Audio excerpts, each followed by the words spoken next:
नाजने गांव में एक नवविवाहित ने मासिक प्रताड़ना एवं 4 लाख रुपए की दहेज मांग से तंग आकर कुआं में कूदकर आत्महत्या कर ली। मृतक के परिजनों ने ससुराल वालों पर हत्या कर शव कुएं में डालने का आरोप लगाया है। जी मुलगीचे लग्न झाल्यास माझ्या मुलीला त्रास देत होते की तू 4 लाख रुपये आपल्या वडिला घरून आण, पण माझी देण्याची हरकत नव्हती। ट्रॅक्टर घेण्यासाठी तर मी म्हणला की मी देऊ शकत नाही, माझी काही हरकत आहे नाही।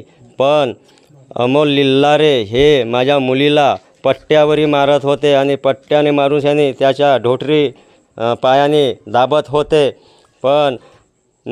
होते आणि बोर्डाला करंट लावून त्याने तिला चर्चा केली की हे करंटने मरल तरी पण आम्ही फसनेगिरी जाणार नाही। हे वावरात जाऊन त्याने आपले तिकडे राहत होते, पण हे मागं पुढं करंटने लटकली तरी पण आम्ही हिच्या दोषी राहणार नाही।